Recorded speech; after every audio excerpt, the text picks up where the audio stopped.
దేవునికి మహిమ కలుగుగాక. ఈ దినాన దేవుడు సంపూర్ణ సంతోషం ఏంటో మనకి తెలియడానికి ప్రతి ఒక్కరూ చిన్న చిన్న తప్పులు సంతోషం కోసమే చేస్తారు, కానీ జీవితాంతం కూడా శాపములో పాపములో కూరుకుపోయి ఆర్థికంగా శారీరకంగా ఆత్మీయంగా నలిగిపోయి చాలామంది మరి చనిపోవడానికి కూడా మరి వెనక తీయకుండా ఆ దుష్టుడు మాటలు విని మరి దేవునికి ఇష్టం లేని పనులు చేస్తారు. అటువంటి వారి కోసమే దేవుడి భూలోకానికి వచ్చారు, తన ప్రాణాన్ని అర్పించారు. మన పాపముల కోసము మన శాపములు భరించి ఆయన పొందిన దెబ్బల చేత మనకు స్వస్థత వచ్చింది, విడుదల వచ్చింది, రక్షణ వచ్చింది. ఆ రక్షణని మనం కాపాడుకోవాలంటే టెంపరీ సంతోషం కాదు, టెంపరీ ప్రేమ కాదు, అది ఇతరులకి మనం పంచేవారుగా ఆ సంతోషాన్ని, ఆనందాన్ని, ఆ ప్రేమను పంచేయడానికి దేవుడు మన మధ్య ఉన్నారు. మరొకసారి ఆ ప్రేమను, ఆ సంతోషాన్ని సంపూర్ణంగా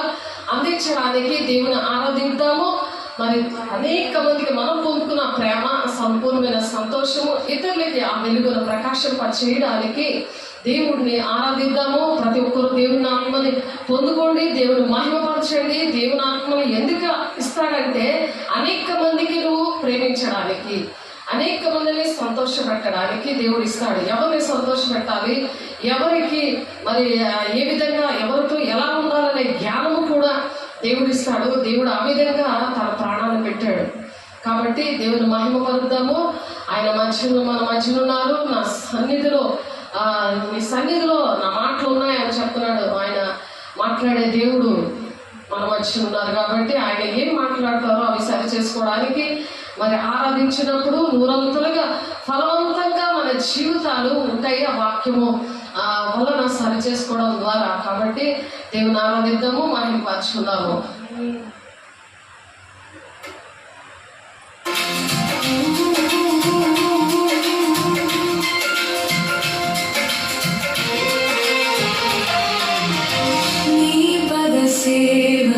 చాలు యేసు నాకదే 10,000 నీ పద సేవయే చాలు యేసు నాకదే 10,000 నీ పద సేవయే చాలు.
దేవునికి మహిమ కలుగును గాక.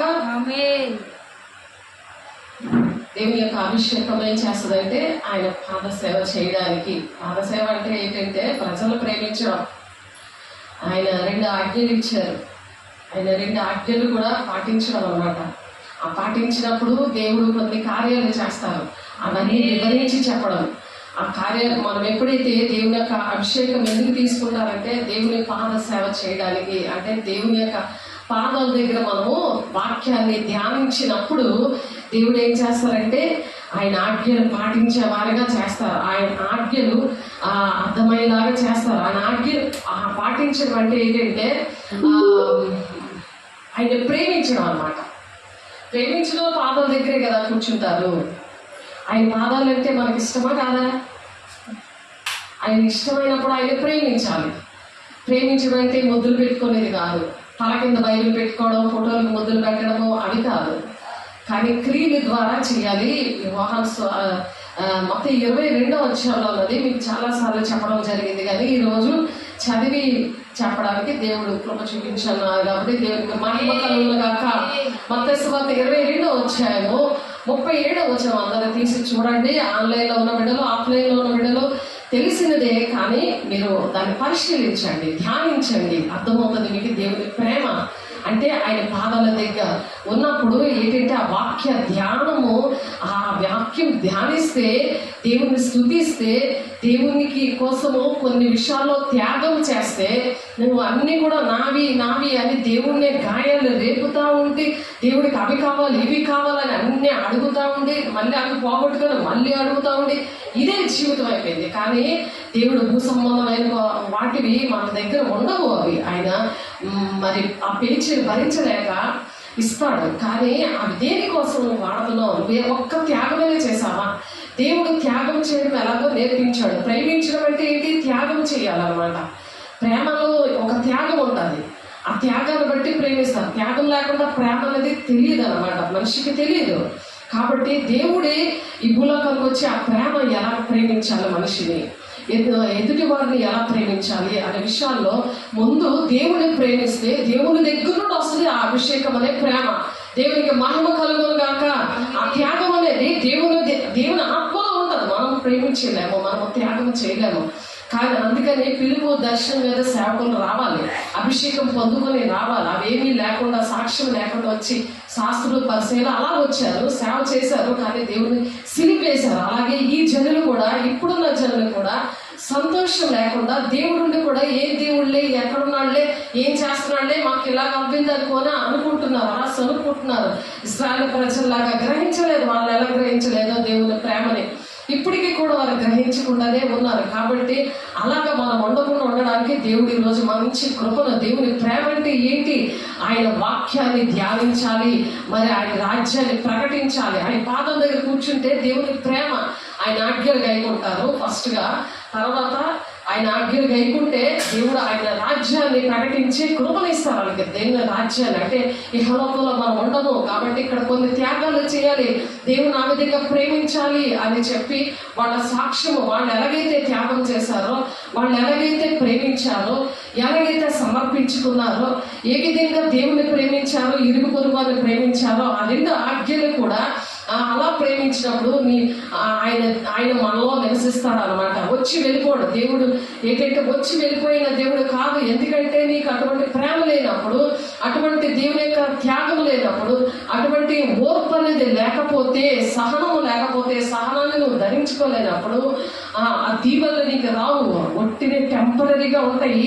ఆర్థికంగా, శారీరకంగా, ఆత్మీయంగా ఉన్నవి టెంపరీగా ఉంటాయి. కానీ శాశ్వతంగా కూడా యుగాలు కూడా దేవుళ్ళలో సంతోషిస్తూ సంపూర్ణమైన సంతోషం ఈరోజు నేర్చుకున్నాం. సంపూర్ణమైన ప్రేమ ఎప్పుడైతే ఉంటుందో దేవుని మీద, వాళ్ళు ఆజ్ఞలు గైకొని వాళ్ళు ఏంటంటే ప్రేమిస్తూ ఉంటారు ప్రతి ఒక్కరిని. వాళ్ళలోని కొరత లేని ఆత్మతో దేవుడు నింపుతాడు. ఆనాడు శిష్యుని ఆ విధంగానే నింపాడు ఆయన.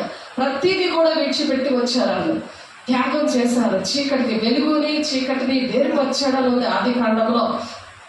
అప్పుడు ఆ చీకటి అగాధ జలముల మీద అల్లాడుతూ ఉంటుంది. అంటే దేవునాత్మ పొందుకున్న వాళ్ళు చాలా బాధతో, వేదనతో ఉంటారు. ఎప్పుడైతే వాళ్ళు ఆజ్ఞలు పాటిస్తారో ఆ చీకటిని, ఆ వెలుగుని వేరు చేస్తాడు దేవుడు. అలా వేరు చేయాలని దేవుడు ఆశపడుతున్నాడు. దేవుని బిడ్డ, నీ కుటుంబంలో వెలుగు చీకటి రెండు కలిస్తే అక్కడ ఏమీ కూడా ప్రయోజనం ఉండదు. ఆ వెలుగు ప్రకాశిస్తుంది కానీ అది గ్రహించట్లేదు అని వాక్యం ఎలా చెప్తుందో, అలాగే వాళ్ళకి నువ్వేం చేసినా, ఎంత చాకరీ వాళ్ళ దగ్గర చేసినా, నీ డబ్బులు అన్నీ కూడా, నీ టైము, దేవుని ఆజ్ఞలు పాటించడం, నీ దేవుడు ఇచ్చిన ఆ పరిశుద్ధమైన బోధలో నువ్వు పోరాటం, అవన్నీ కూడా ఆగిపోతాయి. నువ్వు చీకటిగా మారిపోతావు. కాబట్టి ఇక్కడ మత్తయి సువార్తలో 22వ అధ్యాయంలోని 37-38 వచనాల్లో చూడండి. ఒకసారి మీకోసం చదువుతున్నాను, చూడండి మీరు. అందుకు ఆయన నీ పూర్ణ హృదయంతోనూ, పూర్ణ హృదయం, సగం లోకము సగం దేవుడు కాదు, పూర్ణ హృదయం కావాలి. సగం ఎక్కడ మనసు, సగం అక్కడ మనసు, ఎక్కడ దొరకడమా అలా కాదు. నీ పూర్ణమైన మనసు ఉండాలి దేవుణ్ణి ప్రేమించడానికి. అందుకు ఆయన ఏమని చెప్తున్నారు, దేవుడు పూర్ణ హృదయంతోనూ, నీ పూర్ణ ఆత్మతోనూ, నీ పూర్ణ మనసు, నీ మనసు ఎక్కడో పెట్టుకొని ఇక్కడ కూర్చుంటే వేస్టే. ఆ మనసు ఉండాలి. నీ ఆత్మ పరిశుద్ధాత్మ దేవుడిని కలిగి ఉండాలి. నీ పూర్ణ మనసుతో నీ దేవుడినైనా ప్రభువును ప్రేమించాలన్నమాట. అలా ప్రేమించినప్పుడు ఇది ముఖ్యమైనది, మొదటి ఆజ్ఞ అయి ఉన్నది. 10 ఆజ్ఞల నిర్గమకాండం 20-3 వచనంలో మరి మోషే గారికి 2 రాతి పలకల మీద దేవుడు స్వయంగా ఆ యెహోవా తండ్రి చేతితో రాసిన ఆ పలకలు మీద ఉన్న 10 ఆజ్ఞలే 2 ఆజ్ఞలుగా చేశారు ఆయన. మరి అది నూతన నిబంధనలో 38వ వచనంలో కూడా ఇది ముఖ్యమైన ఆజ్ఞ అంటారు. మత్తయి సువార్త 22:37-38 వచనాలు, 39 వచనాల్లో ఇది ముఖ్యమైనది, మొదటిది అయిన ఆజ్ఞ, నిన్ను వలె నీ పొరుగు వారిని ప్రేమింపవలని 2వ ఆజ్ఞ అనమాట. మరి దాని వంటిదే అని ఉంది అక్కడ. దాని వంటిదే పై ఆజ్ఞ అలాంటిదో ఇది కూడా అలాంటిదే. కానీ ఈ 2 ఆజ్ఞలు ధర్మశాస్త్రం అంతటికి ప్రవక్తలను ఆధారమై ఉన్నదని అతనితో చెప్పాను. ప్రవక్తలు అంటే అపోస్తల బోధలో అపోస్తలు, ప్రవక్తలు, ఉపదేశకులు, కాపరులు, బోధకులు, మరి 5 పరిచర్యలు, సంఘము క్షమాభివృద్ధి జరగాలంటే, పరిశుద్ధులు సంపూర్ణలు అవ్వాలంటే దేవుడిచ్చిన ఆజ్ఞ అది. కాబట్టి ఆ విధంగా ఉండాలని దేవుడు ఆశపడి చెప్తున్నారు. కాబట్టి క్రీస్తు యేసునందున్న యెడల నూతన సృష్టి. ఆ విధంగా ఉన్నప్పుడు అలా నూతన సృష్టి, నూతనమైన జీవితం, నూతనమైన ఆత్మతో వాళ్ళు నింపబడతారు. అలా నింపబడాలని దేవుడు ఆశపడుతున్నాడు. దేవుని బిడ్డ, దేవుని దురాత్మ శక్తులని కాలిపోవునుగాక అని పలికినప్పుడు దేవుడు ఆ దురాత్మ శక్తులు కాలుతూ ఉంటాయి. ఎప్పుడైతే ఆ సంపూర్ణమైన ప్రేమ, దేవుని ప్రేమ, ప్రాణం పెట్టిన ప్రేమ నీలో ఉన్నప్పుడు నువ్వు ఒక త్యాగం చేస్తావు. సమయాన్ని ఏంటి, డబ్బులనేంటి, మరి నీ జీవితాన్ని ఏంటి అంకితం ఇస్తావు దేవునికి అంకితం ఇచ్చినప్పుడు ప్రతి ఒక్క కుటుంబము, నీ కుటుంబం ఏంటి, ఇరిగింటి వాళ్ళు ఏంటి, గ్రామం ఏంటి, దేశం ఏంటి, ఇవన్నీ కూడా రక్షణ పొందుకోవడానికి ఒక ప్రవక్తగా దేవుడు వాడుకోవడానికి ఆ ప్రవక్తలకు ఆధారమై ఉన్నదని అతనితో చెప్పాను. అక్కడ ప్రవక్తలు అంటే రాబోయే సంగతులన్నీ కూడా బయలుపరుస్తూ ఉంటారు ప్రవక్తల ద్వారా. దేవుడు మాట్లాడే దేవుడు కాబట్టి ఈ క్షణాలు ఏం జరుగుతుందో, ఒక గంట తర్వాత ఏంటి జరుగుతుందో అన్నీ కూడా వాళ్ళ ద్వారా దేవుడు బయలుపరుస్తారు. కాబట్టి ఒకప్పుడు పరిసరులు ఏం చేశారు, కుడియడిగా యేసు వారిని చూచి క్రీస్తుని గూర్చి మీకేమి తెలుస్తున్నది, ఆయన ఎవరని కుమారుడని అడిగినప్పుడు వారు ఆ దావీదు కుమారుని గురించి చెప్తున్నారు. దావీదు వంశంలో ఆయన పుట్టాడు. ఆ వంశం అంతా మొత్తం 1వ అధ్యాయంలో ఉంటుంది. కాబట్టి మనము దేవుని ఆరాధించాలి అంటే మనము దేవోక్తి లేని ఇలాంటి దేవోక్తులు, ఇవి దేవోక్తులు అనమాట. దేవుడు చెప్పిన ఆజ్ఞలు ఇవి లేకపోతే ఏంటవుతారంటే గాలికి చెదరగొట్టు పొట్టులాగా ఉంటారు. అనేకమైన మన ఎఫెసీయులు రాసిన పత్రిక చూడండి ఒకసారి. ఎఫెసీయులు రాసిన పత్రిక 4వ అధ్యాయంలో ఆ మాట ఉంటుంది. ఎవరైతే మరి ఆ దేవుని మాటలు వినరో వాళ్ళు రక్షించే వారి పట్ల, నశించే వారి పట్లను ఒక సువాసనగా ఉండలేరు, నామకార్థంగా జీవిస్తూ ఉంటారు. మరి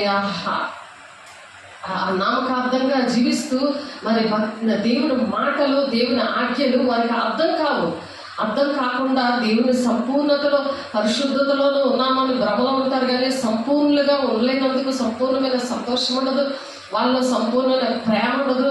ఆ కపట సహోదరులాగా శాస్త్రులు, పరిశీలన, సద్దుకాయలు ఏ విధంగా యేసుని సిలువేశారో అలాగే దేవుని బిడ్డల్ని మరి దేవుని మరి అనుక్షణము వాళ్ళు సిలువేసే వారిగా ఉంటారన్నమాట. అలాగా ఉండకూడదని దేవుడు సంపూర్ణతకు సమానమైన సంపూర్ణత గలవాల అగు వరకు ఆయన ఎలాగో నియమించను అని చెప్తున్నాడు.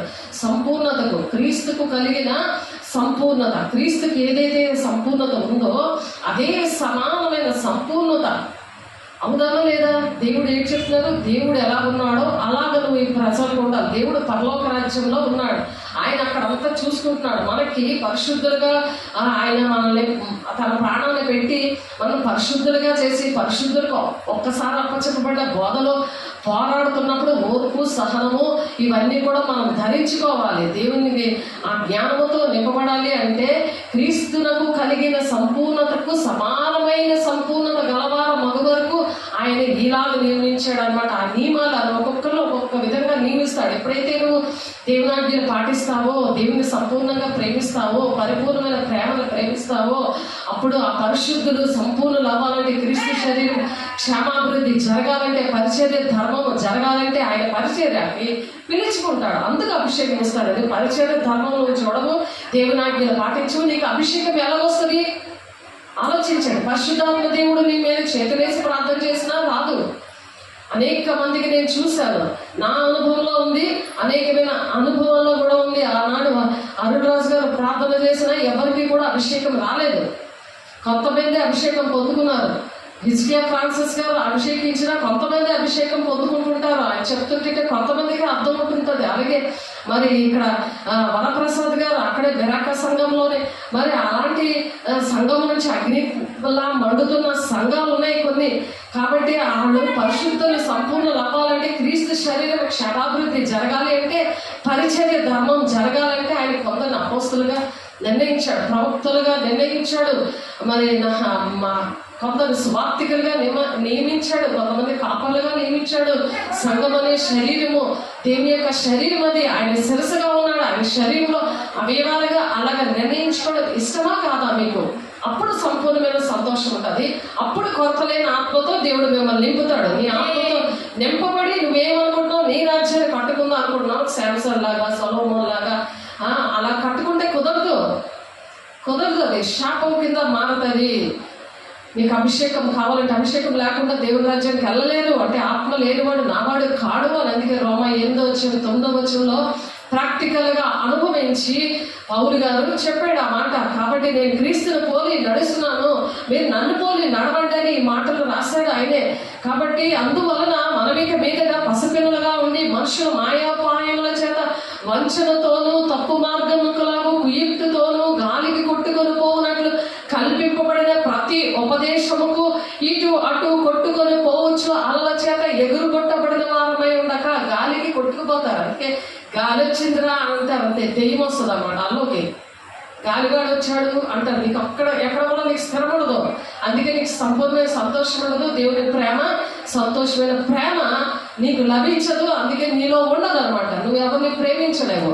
కాబట్టి సహోదరులు చూడు, అలా చెప్తారు కానీ చెయ్యరు. అలాంటి దగ్గరికి నువ్వు గాలికి చెదరు పొట్టులాగి ఎగిరిపోతూ ఉంటే, పసిపిల్లలాగా ఉంటే, పసిపిల్లోలాగా నువ్వు ఇంకా కాలమును బట్టి చూస్తే మీరు బోధకులై ఉండవలసి వచ్చేట్టుగా మొదటి మూల పాఠాలు మీకు మరలా ఒకటి వచ్చి బోధించవలసి ఉంది. మీరు పాలు తాగవలసిన వారే కానీ బలమైన ఆహారం మీకు తాగడానికి. బలమైన ఆహారం తాగకపోతే మరి పెళ్లి కుమార్తె సంఘంలోకి ఎలాగొస్తావు, ఎత్తబడే సంఘంలో ఎలాగుంటావు? కాబట్టి అలాంటి వారి కోసము వాళ్ళు ప్రేమగా ఉండలేరు. సత్యము చెప్పుచు క్రీస్తు వలె ఉండుటకు మనం అన్ని విషయాల్లో ఎదగాలి అని చెప్తున్నాడు దేవుడు. మరి నేను క్రీస్తుని పోలి నడుస్తున్నాను, మీరు నన్ను పోలి నడవండి అని చెప్తున్న పౌలు గారు సంఘానికి ఈ విషయాలు చెప్తున్నాడు. దేవుని బిడ్డ ఆయన శిరస్సు అన్నాడు, ఆయన నుండి శరీరము చక్కగా అమర్చబడి ఉంది. నువ్వు శరీరంలో అవయవంగా అమర్చబడతావా లేదా అని దేవుడు ఈ రోజు అడుగుతున్నాడు. దేవుని బిడ్డ నేను సూటిగా అడుగుతున్నాడు. ఆయన అవయవంలో ఉంటావా, సాతాను అవయవంలో నువ్వు ఉంటావా? చెప్పు, ఎవరు అవయవంలో ఉండాలని ఇష్టపడుతున్నావు? చెప్పాలి. దేవుని ఆవయం చెప్పాలి. చెప్తే నీలో దెయ్యం ఉన్నదా, దేవుడు ఉన్నాడు నీకే అర్థమవుతుంది. నువ్వు చెప్పలేకపోతున్నావు అంటే దెయ్యం గాడు నేను సాతాను అవయంలో నేను ఉన్నాను అనే నిన్ను లాగేస్తున్నట్టు లెక్క. అది దేవుని గట్టిగా చెప్పినప్పుడు అది ఉన్నా సరే పరిగెడతాడు. దేవుని అవయవంగా నువ్వు ఉండాలి అని చెప్తున్నాడు. ఆయన శిరస్సు అయినాడు, ఆయన నుండి సర్వ శరీరం చక్కగా అమర్చబడి ఉంది. తనలో ఉన్న ప్రతి అవయంలో తన పరిమాణము చొప్పున పని చేయడానికి ఒక్కొక్కరికి ఒక్కొక్క పని అప్పచెప్పాడు. ఒక్కరే చేయడానికి కాదు, కాపులు ఒక్కడే చేయడానికి కాదు. అందుకే 5 ఫ్యాకల్టీ వేశాడు సంఘానికి.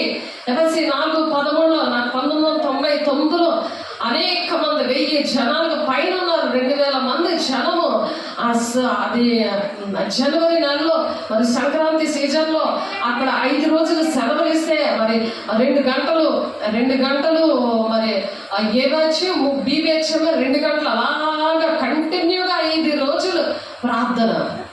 అందులోనే దేవుడు నన్ను నలిపి, అందులో దేవుని అభిషేకంతోనే నేను వెళ్ళాను. కాబట్టి ఇంకనూ కూడా అనేక విషయాలు నేర్పించి అక్కడ దేవుడు మరి అంత ప్రార్థన చేస్తున్నా, మరి సంవత్సరం నుండి మా ఆయన అక్కడ ప్రార్థన చేస్తున్నా, ఎంత పరిచర్య చేసినా నేను చేసిన అభిషేకం మేము ఇవ్వము అన్నప్పుడు బోరుగా ఏడుస్తుంటే దేవుడు ఆ క్షణంలో దేవుడు నాతో మాట్లాడిన స్వరము ద్వారా మాట్లాడిన మాట ఎఫ్ఎస్సి 4:13 నన్ను దేవుడు అభిషేకించాడు.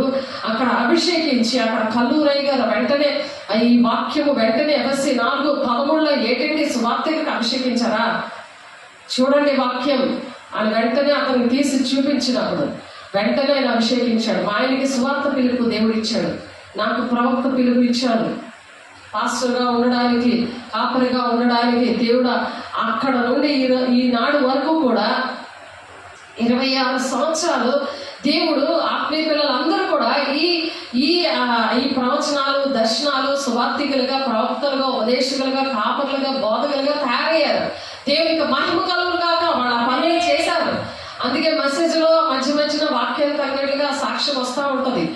కాబట్టి దేవుడు మనకి పరిశుద్ధులకు ఒక్కసారి అప్పచెప్పిన ఈ బోధలో పోరాడడానికే ఓర్పు కావాలని మనం పాట పాడుకున్నాం. ఇప్పుడు దేవుణ్ణి మరి ఆ సహనాన్ని ధరించుకోవాలి.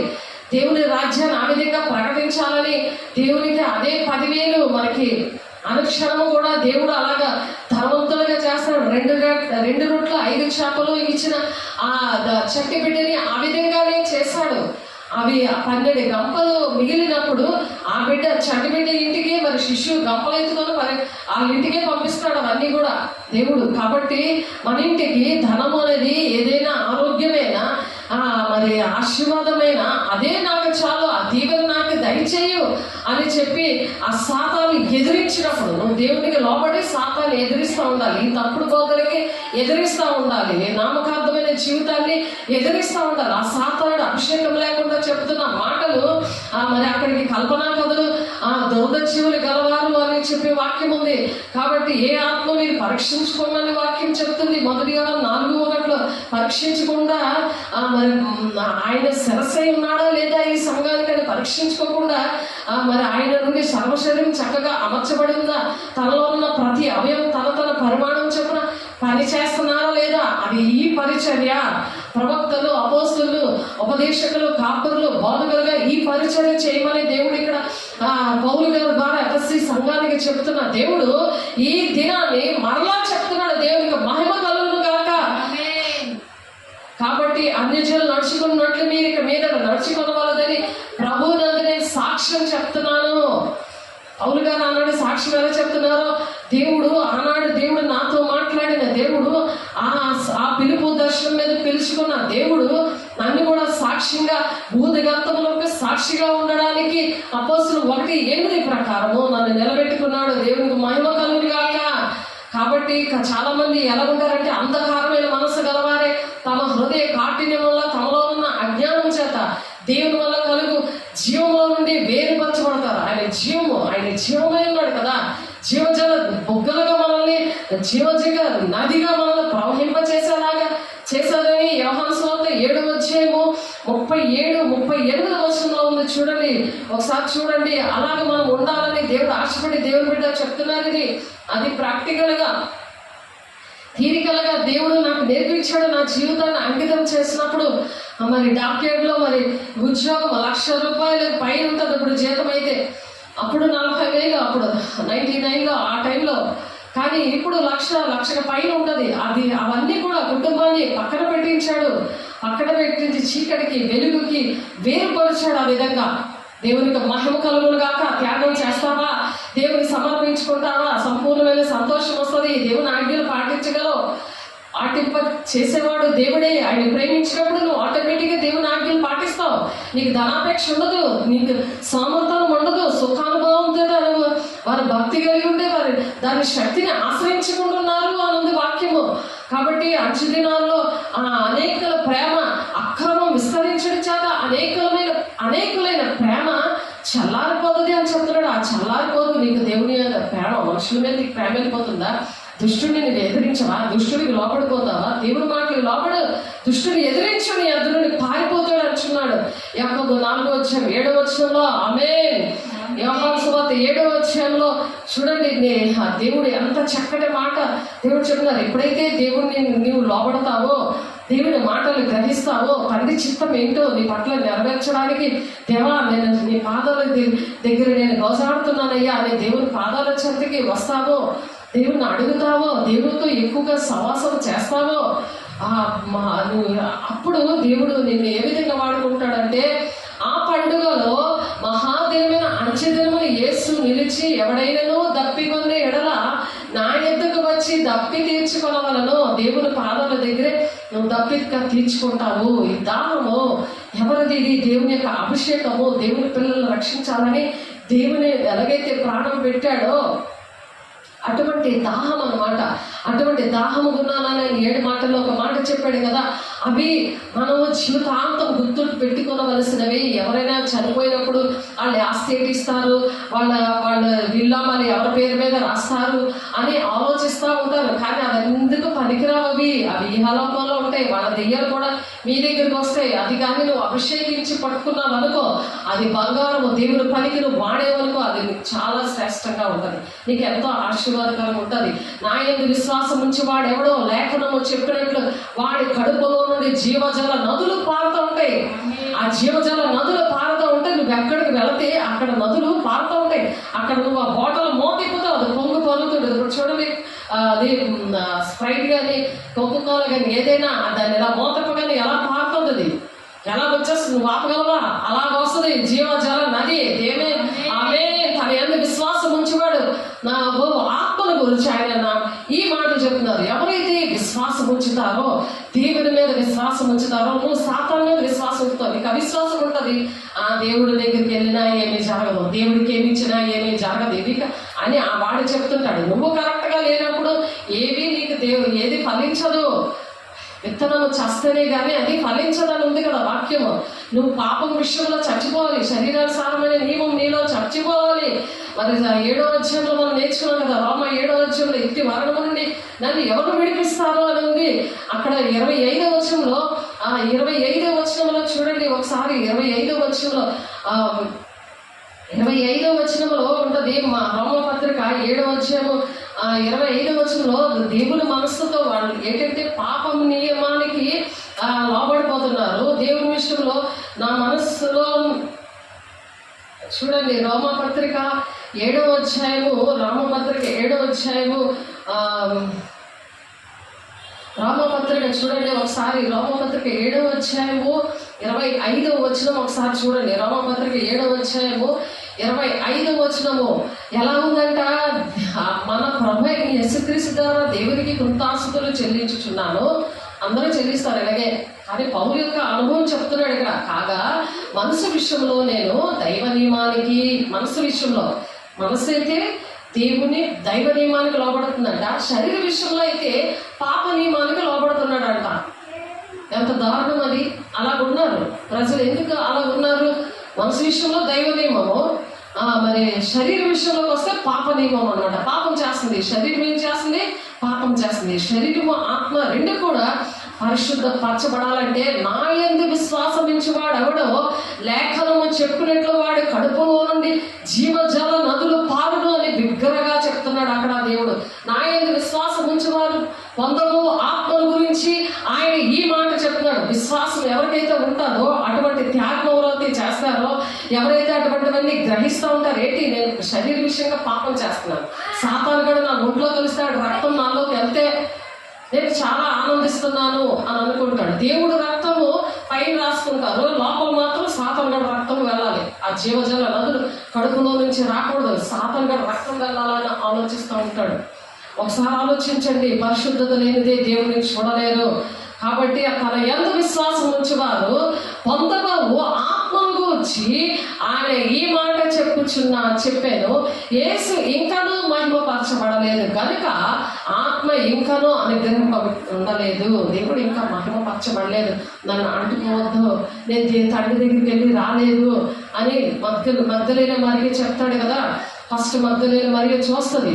కాబట్టి దేవుని ఆత్మను పొందుకోవాలంటే విశ్వాసం అనేది చాలా ముఖ్యం. దేవుని బిడ్డలారా, జీవజల నదులు పారాలంటే ఒంటిలో నుంచి నదులు పారుతూ ఉంటే అక్కడ నీ ఇంటిలో ఉన్న దెయ్యాలు పరిగెడుతూ ఉంటాయి. సాతాను ఒంట్లోనే ఉన్నవన్నీ నువ్వెక్కించకూడదు, నీ ఒంట్లో వాళ్ళకి ఎక్కించాలి. అది దాన్ని బట్టి వెలుగు చీకటిని అలా దేవుడు వేరుపరుస్తాడు. వేరుపరిచినప్పుడు నువ్వు వెళ్ళి ఆ చీకటినే కౌగులించుకొని పడుకున్నావు అనుకో, అంతే నీ పని. లేకపోతే నేను వేరు చేయడు, దేవుడే వేరు చేయమని చెప్తున్నాడు. దేవుడే వేరు చేస్తాడు, చీకటిని వెలుగుని వేరు చేసేవాడు దేవుడే. దేవునికి మహిమ కలుగును గాక. నా జీవితంలో ఇవన్నీ జరిగాయి దేవుని బిడ్డల. అలా జరగడం బట్టి నేను చెప్పగలుగుతున్నాను. అవన్నిటిని బట్టి నేను ఆనందిస్తున్నాను. నా సంపూర్ణమైన సంతోషంలో మీకు చెప్పగలుగుతున్నాను. సంపూర్ణమైన ప్రేమతో మీరు గ్రహించి మరి దేవుని బిడ్డల్ని కని ఆదికాండం 1:28 ఉంటుంది కదా, బిడ్డల్ని కనమని అనేక మందిని ఏలమని చెప్తున్నాడు. మనకు రాజరికం ఇచ్చాడు. అందుకే రారాజు బిడ్డలుగా మనల్ని రాజరికం ఇచ్చాడు. దాసత్వం నుండి దేవుడు విడిపించాడు, ఆ బానిసత్వం నుండి దేవుడు విడిపించాడు, పాపం అనే కాడి నుండి దేవుడు విడిపించాడు. ఆ విడిపించిన దేవునికి మరి మనం ఏం చెప్పాలి? మొదటి యోహాను 4వ అధ్యాయం చూడండి. దేవునితో మనం ఎలా ఉంటారంటే వాళ్ళు మొదటి యోహాను 4వ అధ్యాయం నుండి 4వ అధ్యాయంలో 1వ అధ్యాయంలో 1 నుండి 4 వచనాలు తీసి చదవండి. మొదటి యోహాను 1వ అధ్యాయము 1 నుండి 4 వచనాలు. జీవవాక్యమును గూర్చినది ఆది నుండి ఏది ఉండేనో, ఆది నుండి ఏముంది, మీరు ఫలించి అభివృద్ధి చెంది భూమిని నిండించండి అని చెప్తున్నాడు ఆయన. వాటిని ఏలండి అని చెప్తున్నాడు. దేవుడు పరలోక రాజ్యాన్ని ఏలుతున్నాడు, మన భూలోకాన్ని ఏలడానికి రారాజు బిడ్డలకు ఇచ్చారు. దేవునికి మహిమ కలుగును గాక. జీవవాక్యములు కూర్చునేది ఆది నుండి ఏది ఉండేనో, మేము ఏది వింటేమో, కన్నులారా ఏది చూచితేమో, ఏది నిదానించి కలుగుంటేమో, మా చేతులు దేనిని తాకి చూచానో అది మీకు తెలియజేయుచున్నాము. ఆమేన్. అది తెలియజేయడానికి ఎంత సంతోషం. అది అనేక మంది బిడ్డలు దేవాన్ని ఇదిగో ఎంతమందో రక్షించబడుతున్నారయ్యా నీ బిడ్డలు అని చెప్పి మనం చెబుతాము. వాళ్ళు చేయకపోతే వాళ్ళ లెక్క, అది దేవుడు చూసుకుంటాడు. కానీ మనం చెప్తున్నామా లేదా, అటువంటి సాక్ష్యం కలిగి ఉన్నామా లేదా, మనం దేవుని కలిగి ఉన్నామా లేదా, అది మొదటి లక్షణం. ఇతరులు రక్షించడం తర్వాత విషయం. నువ్వు ఈ పని చేస్తున్నావా లేదా, నువ్వు ఇలా తాకి చూసావా లేదా, నువ్వు ఇది విన్నావా లేదా, కన్నులారా చూసావా లేదా, నీ జీవితంలో దేవుడు ఎన్ని కార్యాలు చేశాడు చూసావా లేదా, ఎన్ని కార్యాలు చేస్తా నువ్వు చూసి కూడా అది మంచం కింద కొంచెం కింద పెడితే బుద్ధి లేని కన్నికలా ఉంటావు, విడవబడిన సంఘంలో ఉంటావు.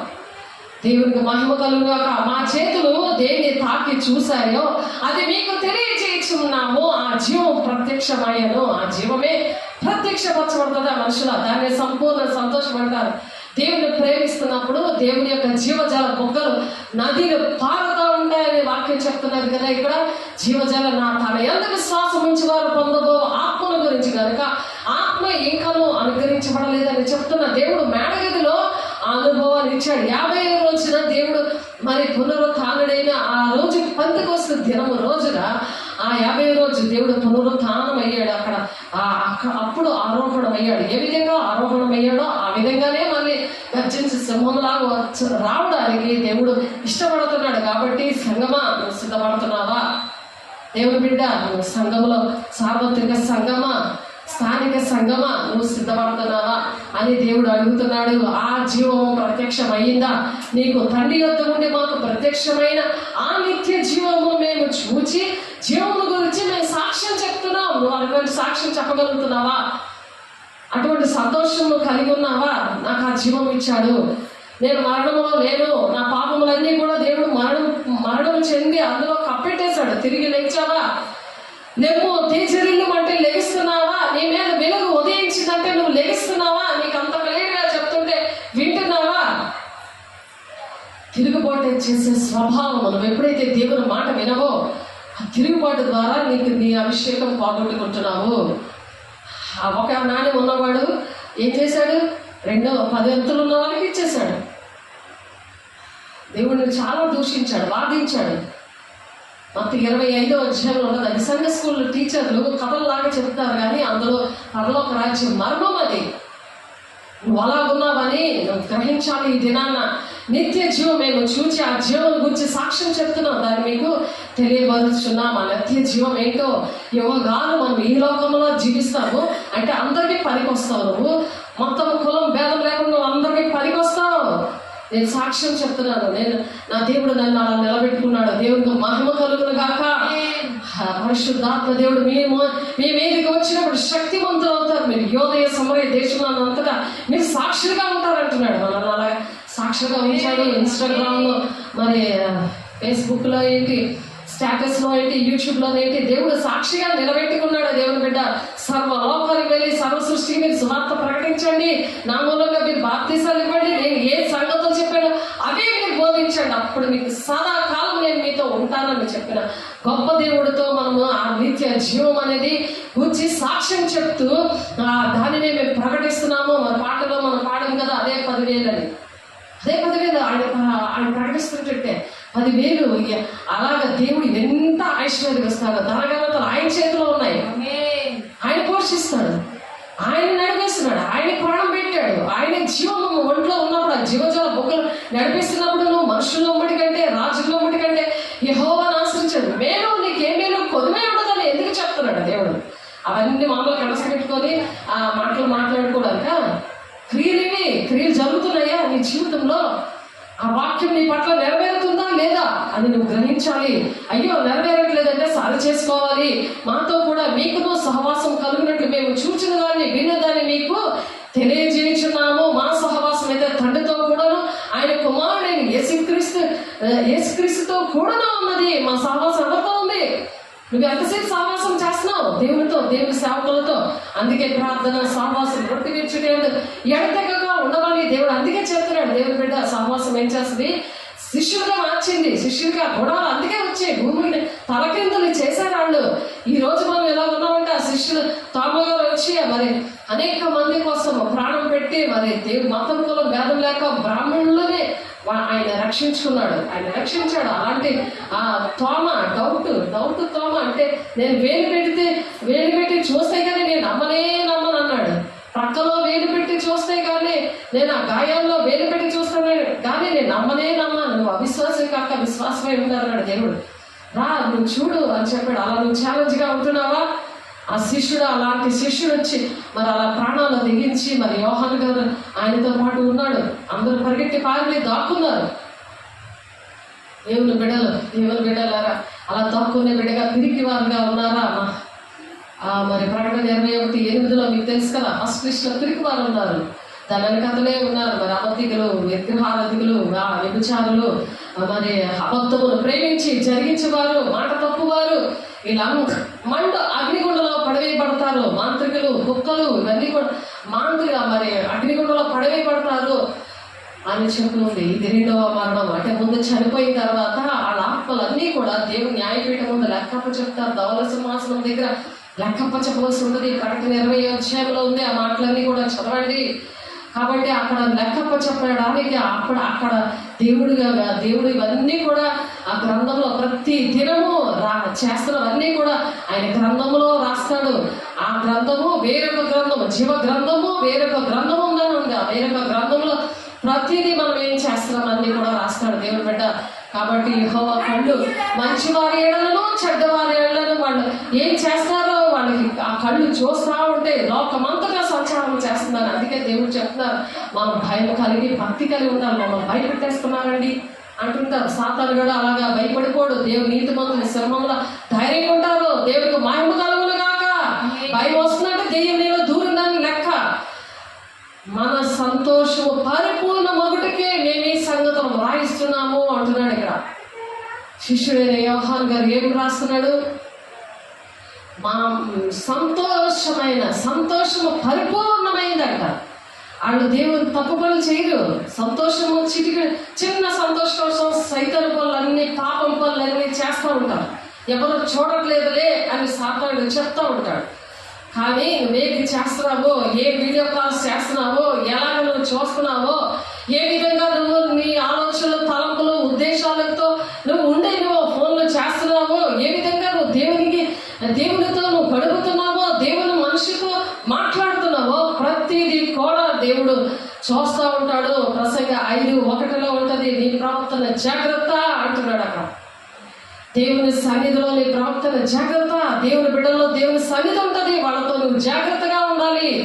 దేవుని బిడ్డ మన సంతోషము అప్పుడు పరిపూర్ణమవుతుంది అనమాట.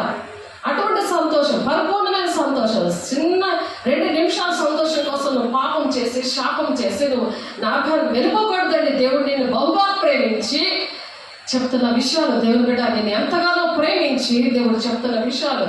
కాబట్టి అర్థం చేసుకోండి. మేము ఆయన వల్ల విని మీకు ప్రకటించిన వర్తమానం ఏమనగా దేవుడు వెలుగై ఉన్నాడు. ఆయన చీకటి ఎంత మాత్రమూ లేదు. నీలో చీకటి, నీతో పాటు నీతో మాట్లాడే వాళ్ళు కూడా చీకటైన మనుషులు అనుకుంటున్నావా?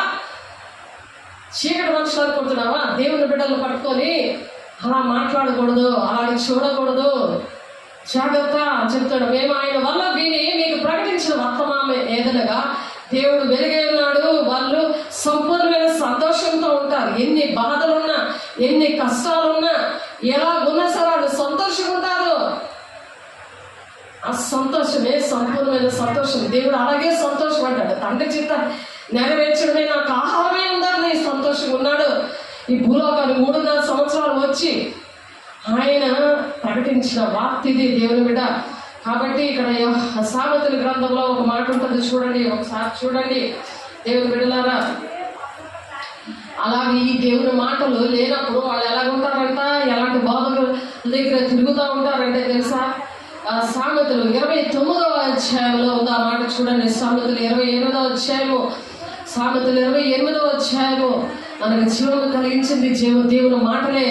మనల్ని ఓదార్చి కన్నీరు తుడిచి దేవుని రాజ్యానికి నడిపించేది, సంతోషంగా ఉంచేది, ఓర్చుకునేది, ఆ ఓర్పుని ధరించుకునేది ఆ దేవుని యొక్క ఆత్మ మాత్రమే. సంపూర్ణమైన సంతోషం ఆయనతోనే ఉంది, ఆయనలోనే ఉంది. దేవునికి మహిమ కలుగుగాక.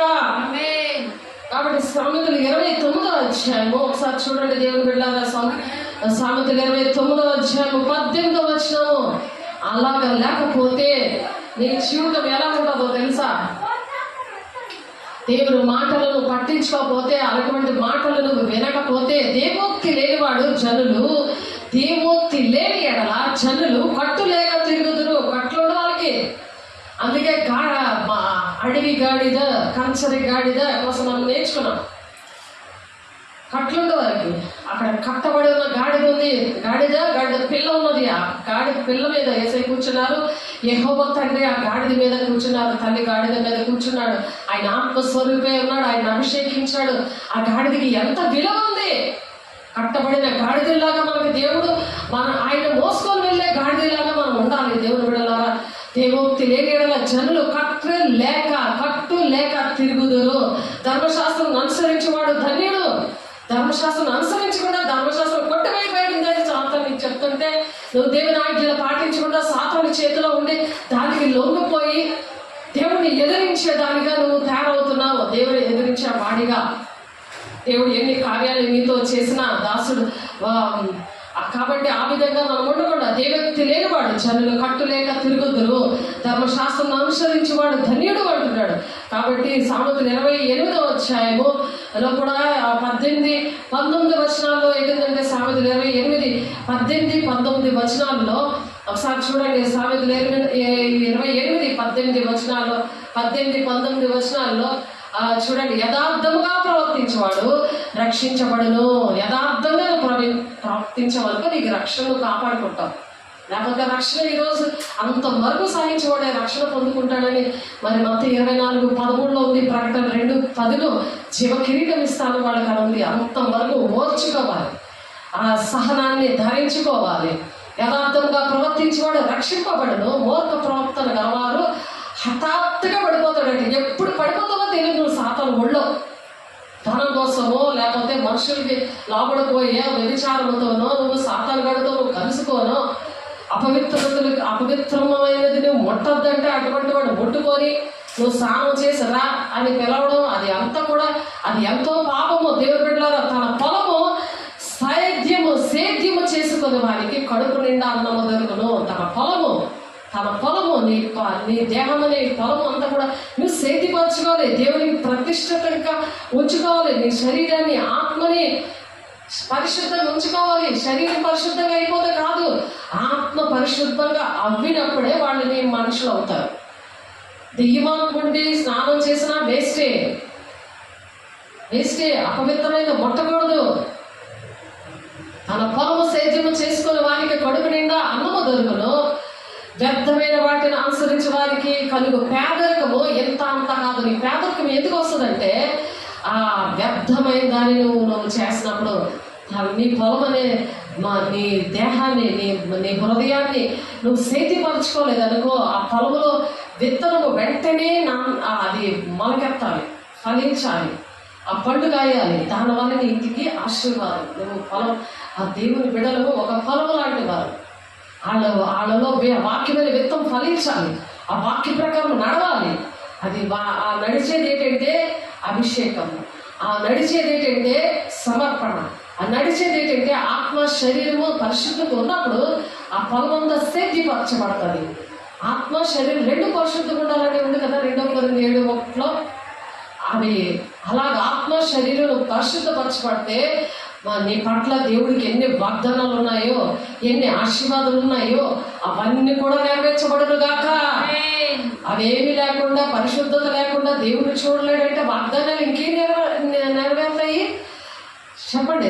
సేవకుల్లో ఉందా? మనుషులు ఎవరైతే వాళ్ళు చెప్తారు నీకు అన్ని కూడా నీకు చేస్తారు, నీ నోట్ల వరకు పెడతారు. అది నువ్వు నవిలి మింగడానికి నువ్వు బద్దకిష్టం పడుకుడిపోతే ఎలాగా మెలకు కలిగి ప్రార్థన చేయాలి. అవన్నీ వాగ్దానాలు పట్టుకుంటూ నువ్వు క్రీస్తు చేసినంత మహిమలో ప్రతి అవసరంతో తీరుస్తానంటున్నాడు. ఆ మహిమను పరిశుద్ధాన్ని పొందుకున్నప్పుడు నువ్వు అడుగుతూ ఉండాలి. ఆ అప్పుడు దేవుడు అది స్థిరపరుస్తాడు, అది బలపరుస్తాడు. ఇది నా సాక్ష్యం, నేను చేస్తాను, నేను చెప్తున్నాను. తన పొలము సేద్యం చేసుకుని వారికి కడుపు నిండా అన్నము దొరుకును, వ్యర్థమైన వాటిని అనుసరించే వారికి కలుగు పేదరికము ఎంత అంత కాదు. నువ్వు రెక్కలు ముక్కలు చేసి కష్టపడినా అది పేదరికం పోదు. అనుసరించకపోతే కడుపు నిండా అన్నము దొరకదు. వ్యర్థమైన వాటిని నువ్వు అనుసరించే వారికి కలుగు పేదరికం ఎంత అంత కాదు. వాళ్ళకి ఏదో ఇచ్చేసి నువ్వు వాళ్ళ ఇంటికి అస్తమాటికి పరిగెడతా ఉంటే అది మంచిది కాదు. వాళ్ళ పేదరికం కోసం ఏదో ఇచ్చేయడం కాదు. వాళ్ళకి దేవునాత్మ ఇయ్యు. వాళ్ళంతటా వాళ్ళు క్రీస్తున్న బండ మీద వాళ్ళు నిలబెట్టు. దేవునితో సహవాసం చేయడం నేర్పించు. దేవుని బిడ్డ వాళ్ళు ఏదో ఇస్తారని అడుక్కొని కానీ చూడకు. దేవుని దగ్గర అడుగు. దేవుని దగ్గర పాదాల దగ్గరికి రా. అదే నీకు 10,000. దేవునికి మహిమ కలుగును గాక. నమ్మకమైన వారికి దీవెనలు మెండుగా కలుగుతాయి కదా. నువ్వు నమ్మకంగా దేవునికి ఉండు. అప్పుడు మెండుగా నీ ధనవంతుడు అవడానికి ఆతుడు పడదు, శిక్షణ అందకపోడు. ధనవంతుడు అవడానికి ఆతుడు పడక శిక్షణ అందకపోడు అంటున్నాడు. కాబట్టి దేవుడు మనకి పేదరికంగా ఉంచడం, ఆశీర్వాదకరంగా ఉండడానికి, మరి దేవునికి ఇష్టంగా ఉండడానికి, దేవుడు ఆశీర్వాదాలన్నీ కూడా ఆయన ఇవ్వడానికి ఇవన్నీ కూడా చెప్తున్నాడు. దేవుని బిడ్డ దేవునికి మహిమ కలుగును గాక. పక్షపాతము చూపించడం మంచిది కాదు. ధనం ఉన్న వాళ్ళకి ఒకలా చూస్తారు. నేను చూసాను, ధనవంతులు ఉంటే వాళ్ళతోనే మాట్లాడడం అదే చేస్తారు, పేదలతో మాట్లాడదు. నాకు అందుకే దేవుడు అటువంటి మనసు లేదు కాబట్టి పేదల దగ్గరే నాకు వేసాడు 8 ఏరియాలు. దేవుడు పేదల దగ్గరే నేను పరిచయం అంతా కూడా విగ్రహాల దగ్గర చీకటిని వెలుగుగా చేయడానికి దేవుడు మరి అటువంటి అభిషేకం ఇచ్చాడు. అలాగ దేవుడు అలా కార్యాలు చేశాడు. దేవుని బిడ్డ దేవుడు అలాగే వచ్చాడు. అనేక మంది దగ్గరికి ఆ విధంగానే వచ్చాడు. దానికి దేవుడు ఆ విధంగా దేవుడిని ఆ విధంగా ఆరాధించాలని కోరుకుంటున్నారు దేవుని బిడ్డలారా. అన్ని విషయాల మధ్య దేవుడు వెలుగుగా చేశాడు. కాబట్టి వ్యర్థమైన ఆరాధన చేసేవారి లక్షణాలు ఏంటంటే ఇవే. సామెతలు 9వ అధ్యాయం 18వ వచనంలో ఉన్నది. కట్టలేక తిరుగుతారు. సామెతలు 28వ అధ్యాయం 29వ వచనం కూడా చూడండి. వాళ్ళు ఏంటంటే వ్యర్థమైన ఆరాధన చేస్తున్న వాళ్ళ లక్షణాలు అందరూ ఉంటాయి. అవన్నీ కూడా దేవుని పాదాల దగ్గర పెట్టుకొని దేవుణ్ణి అడగండి. ఆరాధన పాటలు పాడడము ఒక నిమిషమే ఆరాధన, అంతేగాని దేవునికి ఒక సమర్పణ చేయడం అనేది నిజమైన ఆరాధన. దేవుని కోసం నేను ఇది త్యాగం చేశాను, ఈరోజు నేను త్యాగం చేశాను, ఈ విషయంలో నేను దేవునికి టైం ఇచ్చాను. ఆయనకి ఇవ్వకుండా అన్ని రోజులు నావే, అన్ని డబ్బులు నావే, అంతా నాదే అని నీ బిడ్డల్ని సమర్పించపోయి, నీ కొడుకుని సమర్పించపోయి, నీ కుటుంబాన్ని సమర్పించపోయి, నాకు ఉన్నదంతా నీదేనే అని సమర్పించాను దేవుని బిడ్డ. అప్పుడు దేవుడు వాటిని కంచేస్తాడు. జకర్యా 9:8 ప్రకారము. ఎందుకంటే దేవుని సన్నిధి లేకుండా, దేవుని శక్తి లేకుండా, అభిషేకం లేకుండా ఏ కార్యాలు కూడా జరగవు. నువ్వు ఎంత ప్రార్థన చేసినా ప్రార్థనకి జవాబులు రావు. పరిశుద్ధాత్మ లేకుండా దేవుని సన్నిధి నువ్వు అనుభవించకుండా నీకు వాక్యం అర్థం అవ్వదు, అది ఫలించదు. ఒకరు 30 60 100 ఫలించాలని ఆ త్రోవ పక్కన పడిన విత్తనాలు ఉపమానం చెప్పాడు దేవుడు. మొత్తం 13వ అధ్యాయంలో అదొక కథలాగా చెప్పుకొని సాతాన్ని ఎంజాయ్ చేస్తున్నాడు దేవుని బిడ్డ. అది ఏంటంటే ఆ వాక్యం నీలో ఫలిస్తేనే ఆ పరిశుద్ధాత్మ దేవుడు నీలో వస్తాడు. ఆ వాక్యం గ్రహిస్తావు. లేకపోతే అస్థిరులు, విద్యా విహీనులు, వాక్యం వాళ్ళకి అర్థం కాదు, వాళ్ళకి గ్రహించరు. కాబట్టి వాళ్ళ స్వకీయ నాశనాన్ని వాళ్ళే తెచ్చుకుంటారని వాక్యం చెప్తున్నారు. పేతురు గ్రంథంలో ఉంటుంది, 1 పేతురు 3వ అధ్యాయంలో ఉంటుంది. కాబట్టి పరిశుద్ధాత్మ సన్నిధి నిన్ను ఆవరించాలి. ఎప్పుడు కూడా దేవుని సన్నిధి నిన్ను ఆవరిస్తుందా లేదా? దేవునితో నువ్వు కలిసి ఉన్నావా లేదా? ఆయన దుఃఖపడి నీ పనులకి వెళ్ళిపోయాడా అని అనుక్షణం కూడా మనం చెక్ చేసుకోవాలి. పరిశుద్ధాత్మ సన్నిధి నిన్ను ఆవరించాలి. ఒక పాట పాడి నిన్ను ఏ స్థితిలో దేవుడు ఆ పాటల వరకు నాకు దేవుడు ఇచ్చాడు. ఆయన ప్రేమించడమే నాకు మొదటి ప్రేమ. దేవుడిని ప్రేమించడానికి సహాయం చేశాడు. ఆ విధంగా నేను ఆయన ప్రేమలో ఎప్పుడైతే పడ్డానో అప్పటి నుంచి కూడా నాకు ఎవ్వరు అవసరం లేదు అనే ఒక గట్టి విత్తనం దేవుడు వేశాడు. ఎందుకంటే ఆ ప్రేమ నేను అనుభవించాను, అటువంటి ఆశీర్వాదాలను చూశాను. దేవుడు అలాగే చీకటిని వెలుగుని వేరుపరిచాడు. దేవుడు ఆదికాండము 1వ అధ్యాయం 4వ వచనంలో ఉంటుంది. అలా వేరుపరిచాడు, నన్ను ప్రత్యేకించాడు. దేవుని బిడ్డలారా, అయితే యథార్థంగా ఆరాధించేవారు ఆత్మతోనూ సత్యముతోనూ ఆరాధిస్తారన్నారు. సత్యం ఉండదు ఆరాధన. ఆరాధన అంటే ఏంటి? ప్రేమించడం, సంపూర్ణమైన ప్రేమ. నువ్వంటే పిచ్చి నాకు అని చెప్తావు దేవునితో. ఐ లవ్ యూ జీసస్ అని చెప్తాను. ఎప్పుడైనా చెప్తున్నావు అలా 100 సార్లు, ఎన్ని కోట్ల సార్లు చెప్పినా తీర అది నిజమైన ప్రేమ. ప్రజల్ని రక్షిస్తుంది. ప్రజల ప్రేమని వాళ్ళు ఏ బాధలో ఉన్నారో ఆ బాధల లోపలికి నువ్వు దూరుతావు. వాళ్ళకి ఏదైనా జరిగితే నువ్వు కన్నీరు కారుస్తావు.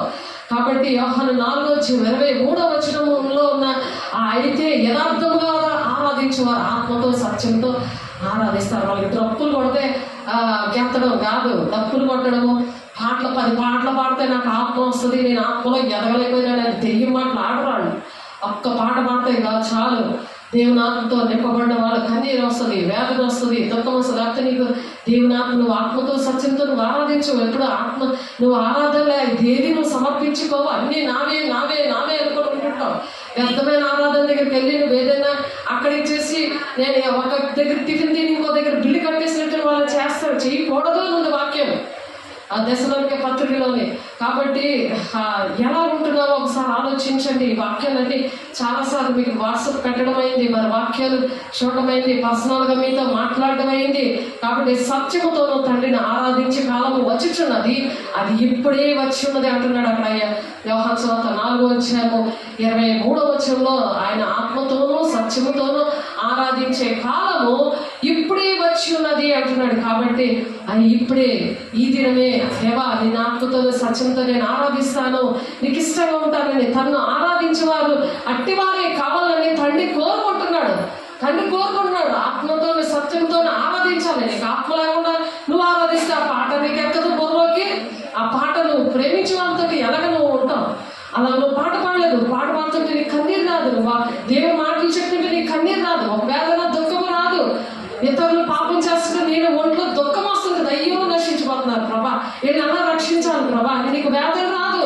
అది ఆత్మతో ఆరాధించేవారు, వాళ్ళు తండ్రిని ఆరాధించేవారు కాలమట ఈ అంచు దినాల్లోనే ఆత్మతో మరి సత్యంతో ఆరాధించడానికి ఆ ప్రజలందరి మీద కూడా నేను అందరి మీద ఆత్మను కుమ్మరిస్తున్నాను. మీ యవ్వనులు దర్శనాలు చూస్తారు, మీ వృద్ధులు కలలు కంటారు, మీ కుమార్తెలు ప్రవచిస్తారంటే వాళ్ళకి నువ్వు లోబడిపోయి వాళ్ళ మాటలు వినుకుంటూ ఆగనాలు వదిలేస్తావా? నువ్వు నీలో ఆత్మ ఉంటే నిజంగా వాళ్ళతో మాట్లాడతావు, ఒక కండిషన్ పెడతావు వాళ్ళకి లోబడిపోవు. నువ్వు దేవుని బిడ్డగా ఉన్నప్పుడు యెషయా గ్రంథం 29:13 కూడా ఒక ప్రవచనం ఉంటుంది ఈ వ్యర్థమైన ఆరాధన కోసము. మార్కు 7:7 మత్తయి 15:9 మరి ఆ వ్యర్థమైన ఆరాధన అనేది ఆ నెరవేర్పులో వచ్చింది. ఇప్పుడు ఆనాడు దేవుని సిలువ వేసిన ఆ వ్యర్థమైన ఆరాధన చేసిన శాస్త్రులు, పరిసయ్యులు, సద్దుకాయలు చేసిన ఆ వ్యర్థమైన ఆరాధన ఇప్పుడు అమల్లోకి వచ్చింది దేవుని బిడ్డలారా. కాబట్టి 18 మీరు చూడండి, రోమపత్రిక సాక్ష్యం ఉంటుంది 6, 7, 8 వచనాల్లోనే, మరి 18 నుండి 22 వచనాల్లో, 23, 25 మరి రోమ 8:2 మరి ఈ మాటలు మనం చెప్పుకున్నాము. శరీరానుసారమైన నియమము చచ్చిపోయి ఏం చేస్తుంది? గలతీ 2:20 జీవిస్తుంది నేను కాదు, నాలో క్రీస్తే జీవిస్తున్నాడు అని నువ్వు చెప్పగలిగి ఉండాలి. క్రీస్తే నాలో జీవిస్తున్నది ఇక నేను కాదు అంటే ఆయన చనిపోయాడు కదా. ఆయన చనిపోయినప్పుడు నీకు మన పాపాలన్నీ చనిపోవాలని, మళ్ళీ నువ్వు రేపినట్టు నువ్వు చేయకూడదు. నువ్వు చేస్తున్నావంటే ఆ పాపములు రేపుతున్నట్టు. కాబట్టి జీవిస్తున్నది నేను కాదు, క్రీస్తే నాలో జీవిస్తున్నాడంటే ఆయనలా నువ్వు తిరిగి లెగవాలి. ఆయన లేచాడు కదా, అలాగే నువ్వు కూడా లెగవాలి. దేవుని బిడ్డ నువ్వు లెగవాలి. దేవునికి మహిమ కలుగును గాక. నువ్వు దేవుని కోసం పని చేయాలి, అదే నీకు 10,000. అప్పుడు దేవుడు ఎవరైనా దేవుడు ఎవరి పట్లైనా ఏ విషయంలో దేవుడు నిన్ను వాడుకోవడానికి ఇష్టపడతాడు. నువ్వు ఎక్కడ అడుగు పెట్టినా సరే, నువ్వు ఇంట్లోవు, గ్రామంలోవు, ఉద్యోగంలోకి వెళ్ళు, నిన్ను వాడుకోవడానికి అటువంటి మనసుతో, అటువంటి అభిషేకంతో ఉంటే, అటువంటి దుఃఖంతో నువ్వు ఉంటే నిన్ను అలా వాడుకోవడానికి ఇష్టపడుతున్నాడు. అది తీతుకు పత్రిక 2:14 2 కొరింథీయులు రాసిన పత్రికలోని 13:5 గలతీలు 1:4 మత్తయి సువార్త 4:3 మత్తయి సువార్త 20:28 అలాగా దేవుడు మనలో ఉండి వాడుకుంటాడు. ఆ విధంగా వాడుకుంటాడు. అది వాడుకోవాలని ఆ వాక్యం పట్టుకొని అడగండి ఆయన పాదాల చెంత. కాబట్టి మరి ఏమీ లేకుండా మనం ఆరాధన ఎక్కడైనా చేయగలిగి ఉండాలి. అంటే ప్రేమ అన్నమాట, ఆయన సంపూర్ణంగా ప్రేమించడం. కాబట్టి నీ కుటుంబం నుండి బయటికి మరి నీ కుటుంబం నుండి మరి ఆ బయటికి రా అని చెప్పి ఆదికాండం 12:1 అబ్రహాముతో చెప్పాడు ఈ మాట. సమస్తాన్ని విడిచిపెట్టి వచ్చేసాడు అబ్రహాం. అందుకే నిత్యంగా నువ్వు వర్ధిల్లింప చేస్తాను, నిత్యంగా నేను ఆశీర్వదిస్తానని నా తోడు అని చెప్పాడు దేవుడు. హెబ్రీ 6:14 దేవుడు నాకు ఆ వాగ్దానం ఇచ్చి నన్ను పిలుచుకున్నాడు. నా ఇంటి వారిని నాకున్నదంతా కూడా విడిచిపెట్టి మరి విజయనగరం, విశాఖపట్నం నుండి విజయనగరం తీసుకొచ్చాడు దేవుడు బిడ్డ. మరి నాకున్న దర్శనం నీ పిల్లలు కూడా ఉండాలి గాక యేసు నామములో. ఇది పరిశుద్ధాత్మకు మరి మనం స్వాతంత్రం ఇచ్చినట్టు. నువ్వు స్వాతంత్రం ఇవ్వకుండా పరిశుద్ధాత్మని ఎలా పట్టుకొని నువ్వు నీలో పెట్టుకొని ఉండేది కాదు, దాన్ని వాడాలి. పరిశుద్ధాత్మని ఎందుకు ఇస్తారు? వాడడానికి. నువ్వు నీలో పెట్టుకొని ఉండిపోయేది కాదు, నీకోసం వాడుకోవడానికి కాదు. అది దేవుని పెడలే, ఆయన మరణం నుండి విడిపించడానికి దేవుడు వాడుకోవడానికి ఇష్టపడుతున్నారు. ఇది పరిశుద్ధాత్మకి మన స్వాతంత్రం ఇచ్చినప్పుడు ఆయన ఆయన ఆయన కార్యాలు చేయడం నీ ద్వారా సహాయం చేస్తాడు. అట్టి కృప దేవుడికి ఇచ్చునుగాక. ఆరాధికులుగా మనం ఆ విధంగా దేవునికి ఆరాధికులుగా మనం ఉన్నాము. నిజమైన ఆరాధికులుగా మనం ఉండాలని పూర్ణ హృదయంలో మనం సమర్పణతో ఆరాధించాలని దేవుడు ఆశపడుతున్నాడు. దేవుడు బిడ్డ తర్వాత లోతును విడిచిపెట్టాడు దేవుడు. అదొక పరీక్ష పెట్టాడు. ఆదికాండం 13:9-11 వచనాల్లో ఇంటిని, కుటుంబాన్ని, దేశాన్ని అన్ని విడిచిపెట్టి వచ్చాడు అబ్రహాము. ఆ విధంగా సమర్పణ ఉండాలి. దేవుడు ఇష్టపడే బిడ్డలకి, దేవుడికి నీకు మధ్యన ఎవరైనా వస్తే దేవుడు ఊరుకోడు. అది దేవునికి ఉన్న ప్రేమ. మరి నీకేం ప్రేమ ఉంది? నువ్వు ఊరుకుంటున్నావా? దేవుని ఆత్మ నీలో ఎటువంటి ఆత్మ ఉంది? అది సైతాన్ ఆత్మ అయితే నువ్వు ఊరుకుంటావు, అది దేవుని ఆత్మ అయితే ఊరుకోవు. దేవునికి నాకు మధ్య ఏదైనా వస్తే నేను ఊరుకోనంట. అందుకనే మరి అబ్రహాంతో చెప్పినప్పుడు లోబడ్డాడు. ఆఖరికి తన కొడుకును కూడా ఇవ్వడానికి లోబడ్డాడు. ఆయన కత్తి ఎత్తిన తర్వాతే ఆగు అని చెప్పాడు. అటువంటి పరీక్షలు దేవుడు పెడతాడు. దేవుడు బిడ్డ అందులో మనం పాస్ అవ్వాలని దేవుడు ఆశపడుతున్నారు. హాగర్ని అలాగే హాగర్ కొడుకుని ఇష్మాయిల్ని అలాగే పంపించేస్తాడు. ఒక బాటిల్ వాటర్ ఇచ్చి పంపించి అని అంటాడు దేవుడు. దేవుడు మాట వింటాడు. దేవుడు నీతో ఏం మాట్లాడుతున్నాడు అది నువ్వు వినాలి. నీ సాకులు ఏంటి నీతో చెప్తున్నారు అది వినాలి. అది వింటున్నప్పుడు ఆలో ఉన్న దేవుని ఆత్మ నీతో చెప్తున్నప్పుడు నువ్వు అది అడగాలి. కావాలంటే నువ్వు దేవుని అడుక్కోవాలి. దేవుని ఆత్మను పొందుకొని అడగాలి. లేకపోతే సాధారణ చెదరిపోయేలాగా చేస్తాడు. కాబట్టి ఆ ఇష్మాయేలే ఎంత ఆశీర్వాదకరంగా తయారయ్యారో నిర్గమకాండం 25వ వచనంలో మరి తరతరాల వరకు కూడా దీవెన అనేది ఇచ్చాడు దేవుడు. తరతరాల వరకు కూడా వాళ్ళకి దీవెన ఇచ్చాడు. ఇష్మాయేలు విషయంలో అక్కడ చేశాడు అక్కడ.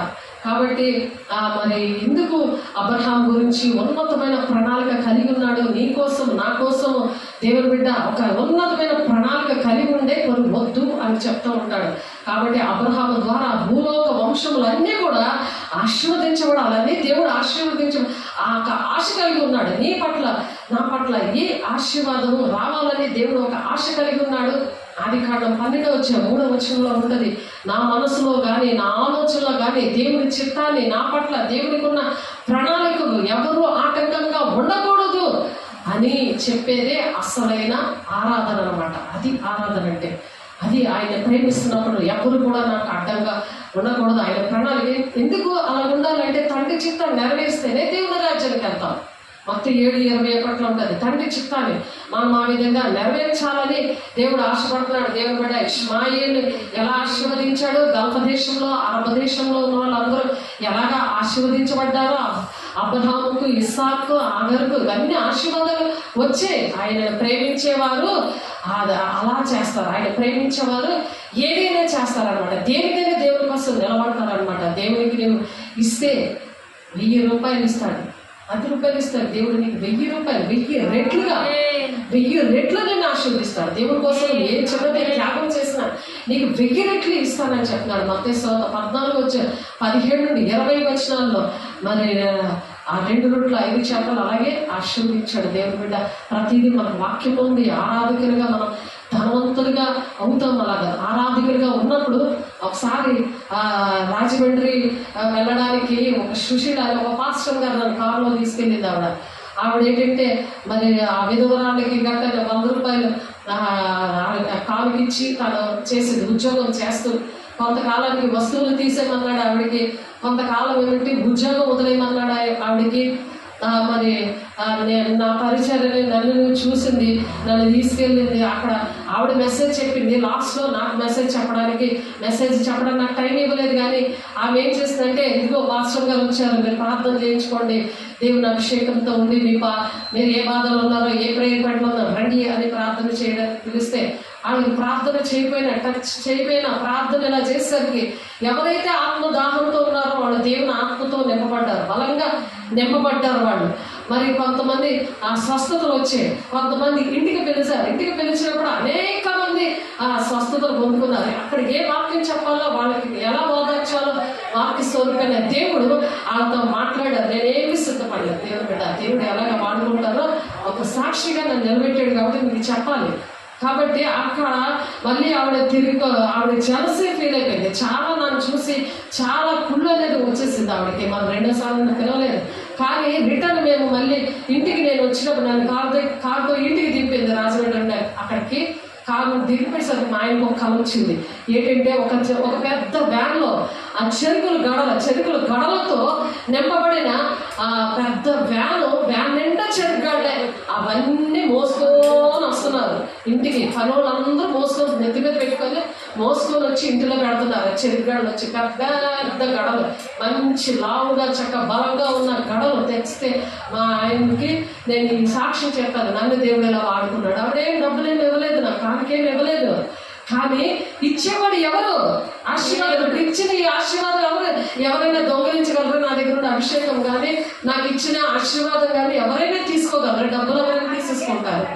కానీ నన్ను ఎవరైనా దోచుకోలేరు కదా దేవుని యొక్క ఆశీర్వాదాన్ని, ఆ అభిషేకాన్ని. దేవుడు అది జరిగి ఒక 10 సంవత్సరాల దగ్గర అవుతుంది, అదికన్నా 7-8 సంవత్సరాలు అవుతుంది. కానీ ఆవిడ పరిస్థితి ఎండిపోయిన పరిస్థితి లాగా ఉంది. కానీ దేవుడు నన్ను దినదినము నూతన పరుస్తున్నాడు. అంతరంగ పురుషుడు, ఆ పురుషుడు నీడ పడితే చాలు పేతురు యొక్క ఆ చనిపోయిన వాళ్ళు లేచారు. అటువంటి వాగ్దానాలు ఇచ్చాడు దేవుడు. దేవునికి మహిమ కలుగును గాక. ఆశీర్వాదాలు అలా వస్తాయి. దేవుడు బిడ్డలాగా డబ్బులు వచ్చేస్తాయి, అవి కూడా వస్తాయి. అలా కూడా పోషిస్తాడు దేవుడు. అన్ని ఆశీర్వాదాలు కూడా నింపే దేవుడు శక్తిమంతుడు. ఆ విధంగానే 2 రొట్టెలు 5 చేపలున్న ఆ బాబుని ఆ విధంగానే దీవించాడు. ఆ వాక్యం అందుకే చూపించాడు. నా జీవితంలో ఎన్ని సంవత్సరాలు అయిపోయింది ఈ వాక్యం, ఈ ప్రాక్టికల్ సాక్ష్యం నాకు ఇచ్చాడు. అది ఎందుకు ఇస్తాడు? అనేక మందికి అలాగ ఆశీర్వాదకరంగా ఉండాలని మనల్ని అలాగ వెలుగుని చీకటిని వేరుపరిచి అలాగా మరి నన్ను తీసుకెళ్ళాడు. అలాగ మా ఆయన తీసుకెళ్ళచ్చు కదా, మరి ఇద్దరిని తీసుకెళ్ళచ్చు కదా. కానీ అందరూ భార్యాభర్తలు ఉంటే మంచిది, వీళ్ళు రక్షించబడ్డాకే మీరు పనికి రావాలి అని సైతాన్ బోధలు, తప్పుడు బోధలు చేస్తారు. కానీ యేసుని దేవుడు ఎలా దీవించాడు, తన కుటుంబాన్ని ఎలాగ దీవించాడు, యేసు తన కుటుంబంకి ఎలాగ బాధ పెట్టారు. కానీ ఆ దేవుని ప్రేమ, ఆ దేవుని యొక్క సంతోషం, ఆ దేవుని యొక్క రాజరికము ఎలాగ యేసుకి ఇచ్చాడో అట్టి కృప మనందరికీ కూడా దేవుడు దయచేయను గాక. అబ్రహాము మరి నా తండ్రి పరలోకము, ఆ భూమి, ఆ పరలోకంలో ఆ తండ్రి యొక్క పరలోకానికి దేవుడు మనల్ని తీసుకెళ్ళడానికి యోహాను సువార్త 4:23 అటువంటి ఆరాధన ఆత్మతోనూ సత్యంతోనూ ఆరాధించాలి. 24 ఉంటుంది, నన్ను ఆరాధించేవాడు ఆత్మతోనూ సత్యంతోనూ ఆరాధించాలి. సత్యం ఉందా? సత్యమైన వాక్యం ఉందా? నువ్వు సత్యంగా దేవుడితో ఉంటున్నావా? అబద్ధంగా దొంగ ప్రేమతో నువ్వు చేస్తున్నావా? కపటమైన హృదయంతో నాకు ఇది కావాలి అది కావాలనడానికి వస్తున్నావా? దేవుడు పని చేయడానికి, దేవునికి ఇష్టంగా ఉండడానికి, అదే నాకు 10,000, అది దేవుడు అటువంటి ఆశీర్వాదాలకు ఇస్తాడని ఒక విశ్వాసంతో వస్తున్నావా దేవుని దగ్గరికి, దేవుని పాదం దగ్గరికి అని దేవుడు అడుగుతున్నాడు. దేవుని బిడ్డ దేవుని దుఃఖపడుతూ ఆయన వెళ్ళిపోతాడని మనం వెళ్ళిపోవడానికి మనము అటువంటి పనులు చేయకూడదు. దేవుని బిడ్డ 4వ అధ్యాయంలో యోహాను లోకాసు వార్త 4వ అధ్యాయంలో ఉంటుంది. చూడండి ఒకసారి ముగించేసుకుందాం. లోకాసు వార్త చూడండి. లోకాసు వార్త చూడండి. లోకాసు వార్తలోని ఒక మాట ఉంటుంది చూడండి. దేవుని మనం ఆరాధిద్దాము, దేవుని సాక్షిగా నిలబడదాము. ప్రతి ఒక్కరూ సాక్ష్యాలు చెప్పాలి. దేవుని బిడ్డలారా, నా జీవితంలో దేవుడు నన్ను ప్రేమించి నాతో ఎంతసేపు దేవుడు నాతో సూటిగా మాట్లాడారు కాబట్టి నేను ఈ సాక్షిగా ఉంటానయ్యా. ఇక మీదట ఆయనకి ఇష్టంగా నేను బ్రతుకుతానయ్యా అని ఒక తీర్మానం చేసుకోవాలి. దేవుని బిడ్డలారా ఒకసారి ఆలోచించండి. సమాజ మందిరంలో ఉన్న వారందరూ ఆ మాటలు విని ఆగ్రహం పొందుకున్నారు. ఇలాంటి మాటలని చాలా మంది సాతాను ఉన్నప్పుడు ఆ ఆగ్రహం వచ్చింది, లేచి ఆయన పట్టుకోవాలని ప్రయత్నించారు. కాబట్టి పందుల మధ్యన ముత్యాలు చల్లకూడదు. కాబట్టి ఎలాగే పాముల వలె వివేకంగా, పావురాల వలె నిశ్శబ్దంగా ఉండాలి. అందుకని దేవుడు అటువంటి సంతోషం మనకి ఇచ్చారు, అటువంటి జ్ఞానాన్ని దేవుడు ఇచ్చారు, అటువంటి ఆరాధికులుగా మనం ఉండాలని దేవుడు ఆశీర్వదించాడు. మరి దేవుని అభిషేకించింది పాపాత్మురాలైన స్త్రీ. సంవత్సరం సంపాదించిన డబ్బుతో ఆ పాపాత్మురాలైన స్త్రీ ఒక అత్తరు గుడ్డు కొన్నది. అత్తరు గుడ్డుతో దేవుని అభిషేకించింది.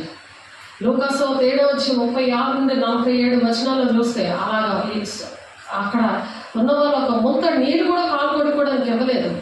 అలా పాదం దగ్గర పడి బోరుమని దేవుని దగ్గర ఏడాలి. ఈ ఘనమైన జుట్టుతోనే ఆమె తుడుస్తా ముద్దు పెట్టుకోవడం వచ్చిన దగ్గర మానలేదు. అలా ప్రేమించింది కాబట్టి విస్తారమైన పాపాలన్నీ కూడా క్షమించబడ్డాయి. అలా దేవుణ్ణి ప్రేమించాలి దేవుని బిడ్డ. అంత విలువైన అత్తలు పేదలకు ఇవ్వచ్చు కదా అని అంటారు, కానీ నేను ఉండను, పేదలు ఎప్పుడు ఉంటాను అన్నాడు దేవుడు. అటువంటి ప్రేమను కలిగి ఉండాలని దేవుడు ఆశపడుతున్నాడు. అలాగే 43, 44, 45, 46 వచనాలు కూడా మీరు చదవండి. దేవుని యొక్క ప్రేమ అందులో ఉంది. కాబట్టి ఈ ముఖ్యమైన ఆజ్ఞలు మనం ఈ 2 ఆజ్ఞలు పాటించినప్పుడు అటువంటి ప్రేమ వస్తుంది. కాబట్టి అటువంటి ప్రేమ వచ్చినప్పుడు ఎలా వాడుకుంటాడో తెలుసా? అన్య జనుల మధ్యన దేవుడు మనకు పిలుపు దర్శనమిచ్చాడు. దేవుని బిడ్డలారా బాప్తిసం తీసుకొని మీరు అందరూ ఆన్లైన్లో ఆఫ్లైన్లో మీరు చూస్తున్న బిడ్డల కోసము దేవుడు మనకిచ్చిన పిలుపు దర్శనం ఏంటి అని చూడండి. ఒకసారి చూసుకొని ముగించేద్దాం. కొలస్సీలు రాసిన పత్రిక 2వ అధ్యాయం 2-3 వచనాల్లో 2-3 వచనాల్లో చూడండి. నేను ఎంతగా పోరాడుచున్నానో మీరు తెలుసుకొని కోరుచున్నాను. వారు ప్రేమలో అతుకబడాలి, దేవునితో అతుకబడాలి. దేవుని యొక్క అభయంలో అతుకబడ్డామా లేదా అది గమనించాలి. వారు ప్రేమలో అతుకబడి సంపూర్ణ గ్రహింపు యొక్క సకల ఐశ్వర్యము కలిగిన వారే, దేవుని మర్మమై ఉన్న క్రీస్తును స్పష్టంగా తెలుసుకున్న వారే తమ హృదయంలో ఆదరణ పొందవలనని వారందరి కొరకు పోరాడుచున్నాము. వాళ్ళకి ఆదరణ రావాలి. ఆ బాధల్లో, కష్టాల్లో, ఇబ్బందుల్లో వాళ్ళకి ఆదరణ ఎలాగొస్తుంది? ఆ సకల ఐశ్వర్యం ఎలాగొస్తుంది? సంపూర్ణ గ్రహింపు వాళ్ళకి ఎలాగొస్తుంది? అది తమ హృదయాల్లో ఆదరణ పొందవాలని దేవుని బిడలుగా మనం పోరాడాలి. బుద్ధి జ్ఞానములు సర్వ సంపదలు ఆయనది గుప్తమై ఉన్నాయి. ఎప్పుడైతే ఆయన మాట వింటావో, ఆయన ఆజ్ఞలు గైకొంటావో, ఆయనకి ఇష్టంగా ఉంటావో, ఆయన చెప్పిన మాటలు పట్టుకొని నువ్వు ప్రార్థన చేస్తావో, దేవుడు నీకు ఏటేటి చూపించాలో అవి పట్టుకొని నేను అలా చేస్తానయ్యా, దానికి లోపడతానయ్యా, ఆ విధంగా నీ పని చేస్తానని లోపడతావో అప్పుడు దేవుడు ఆ విధంగా దీవిస్తాడంట. 26-27 వచనాల్లో ఉన్నాయి. కాబట్టి కొలస్సీ 2 అక్కడ ఎవడైనా చక్కని మాటలు చేస్తే మిమ్మల్ని మోసపరచకుండానట్లు ఈ సంగతి మీకు చెప్తున్నాను. చక్కని మాటలు చెప్తాడు. ఇవన్నీ ఎవరు చేయమని చెప్పారు? నేను అలా చెయ్యమే అని అంటారు సైతాన్ గాడు. వాళ్ళు అలాంటి చక్కని మాటలు అవి చక్కగా ఉంటాయి, కానీ దేవునితో పోరాడడం, దేవుల్లో పరిశుద్ధంగా ఉండడం, మరి బుద్ధి జ్ఞానములు సర్వ సంపదలు ఆయన ఎందే ఉన్నాయి అని చెప్పి ఆ మాటలు ఏవి అని అంటారు. వీళ్ళు డైరెక్ట్గా మాకు ఇచ్చేస్తున్నారు కదా అని సైతాన్ గాడు అలా చెప్తాడు. కాబట్టి దేవుని దగ్గర మనం పొందుకోవడానికి మనం ఆశపడాలి. అప్పుడు దేవుడే నీ శరీర విషయంలో దూరంగా ఉన్న ఆత్మ విషయంలో మీతో కూడా ఉండి మీ యోగ్యమైన ప్రవర్తనను క్రీస్తునందరి మీ స్థిర విశ్వాసమును చూచి దేవుడు అప్పుడు ఆనందిస్తాడట. కావున మీరు ప్రభువైన క్రీస్తు యేసును అంగీకరించిన విధంగా ఆయన యందు వేరి పారిన వారే ఒక ఇంటిలాగా కట్టబడతారు. మీ దగ్గరకు అందరూ వస్తారు. మీరు పెట్టేవారుగా, ఆశీర్వదించేవారుగా, ఆ విధంగా మీ దగ్గరకు వస్తారు. మీరేలా అడుగుకునే పరిస్థితుల్లో ఉండదు దేవుని బిడ్డలారా. అలాగే దేవుడు మనందరికీ చెయ్యనుగాక.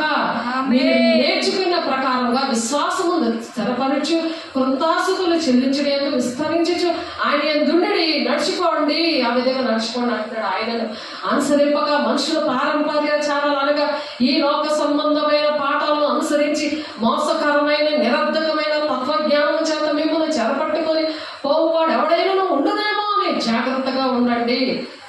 నువ్వేమి కష్టపడక్కలేదు, నీకు అన్నీ ఇస్తాను, రేషన్ ఇచ్చేస్తాను, నీకు అన్నీ ఇచ్చేస్తానంటే నువ్వు వెళ్ళిపోయావు. తిరిగి రమ్మని అడుగుతున్నాడు. దుష్ట సంఘం నుండి రా అనే కీర్తన 26:4 ఉంది, చదవండి. అక్కడ నుండి రమ్మని దేవుడు పిలుస్తున్నాడు. ఏలయంగా దైవత్వం యొక్క సర్వ సంపూర్ణత శరీరంగా క్రీస్తు యేసునందు నివసిస్తుంది. కాబట్టి ఆయన యందు మీరును సంపూర్ణులై ఉన్నారు.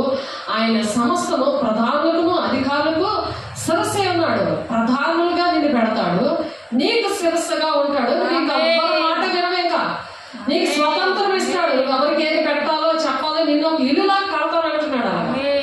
నిన్ను అలాంటి సకల ఐశ్వర్యాలు నీకు ఇస్తానంటున్నాడు దేవుని బిడ్డ. అలా నేను ప్రేమించాలనుకుంటున్నాను. ప్రేమించినప్పుడు ఎలా ఉంటుందని తెలుసా?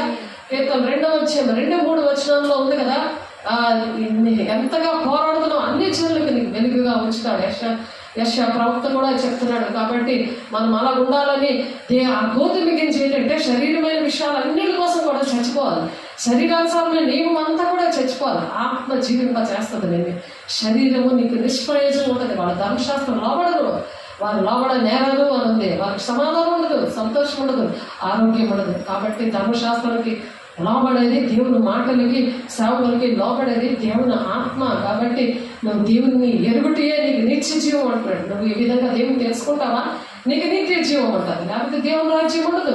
అది 2 Corinthians 3:17 ఉంటుంది. నీకు స్వాతంత్రం ఉంటుంది, నువ్వేదైనా చేయగలదు. నేను ఎవ్వరు కూడా ఒక మాట అంటారు, నువ్వేది చేయగలంటే నీ ఇష్టంగా నువ్వు చేస్తావు. ప్రతిదీ నీకు ఏ టైమింగ్స్ ఏంటి, నీ డబ్బుల విషయంలో ఏంటి, నువ్వు ఎక్కడ ఉండాలో ఏంటి, ప్రతిదీ కూడా నా ఇష్టం, నా దేవుడు ఏం చెప్తే అదే నేను చేస్తాను అని దేవుడికి లోబడే వారిగా ఉంటారు. దుష్టుడికి ఎంత మాత్రమో లోబడదు. కాబట్టి 2 తిమోతి 3:16-17 దైవావేశంలో వలన గద్దించండి, బుద్ధి చెప్పండి, శిక్ష కూడా వేయండి అంటున్నాడు. అలా నువ్వు శిక్ష వేస్తావు వాళ్ళకి. నువ్వు గద్దించేటువంటి వారికి బుద్ధి చెప్పుదువు గాక, దేవునికి మహిమ కలుగు గాక. వాటికి లోబడకుండా దుష్టుని ఎదిరిస్తావు, దేవునికి లోబడతావు. దేవుని బిడ్డ నేను ఇచ్చిన నీళ్లు త్రాగువాడు నిత్య జీవం పొందుకుంటాడు అన్నాడు. అటువంటి దాహము, ఆయన ఇచ్చిన నీళ్ళు ఏంటంటే జీవాహారము, వాక్యమే. జీవజల బుగ్గగా నిన్ను తయారు చేస్తాడు. నీ ద్వారా కొన్ని అద్భుత కార్యాలు చేస్తాడు. చేసి ఆత్మతోని ఈ మాట చదువుకొని ముగించేద్దాం. యోహాను సువార్త 17వ అధ్యాయము, యోహాను సువార్త 7వ అధ్యాయము 15వ వచనం చూడండి. యోహాను సువార్త 7వ అధ్యాయం 15వ వచనం. యోహాను సువార్త 7వ అధ్యాయం 17వ వచనము. అలాగనే ప్రతి మంచి చెట్టు మంచి ఫలములు ఇచ్చును, పనికి మాలిన చెట్టు పనికి మాలిన ఫలాలు ఇస్తుందట. మనం ఏ ఫలాలు ఇవ్వడానికి ఇష్టపడతాం? పనికి మాలిన ఫలాలన్నీ మన ఇంటికి ఉపయోగపడతాయా చెప్పండి? అనేక మంది ప్రజలకు ఉపయోగపడతాయి కదా, అది మనకు మంచిదా? ఆలోచించండి. కాబట్టి మనం ఎవడైనా ఆయన చిత్తము చెప్పున చేయ నిశ్చయించుకునే ఎడల ఆ బోధ దేవుని వల్ల కలిగినదో లేక నా అంతటి నేనే బోధిస్తున్నానో వాడు తెలుసుకొనవలెను అని చెప్తున్నాడు. కాబట్టి యోహాను సువార్త 7వ అధ్యాయము 17వ వచనంలో ఆ మాట ఉంటుంది చూడండి.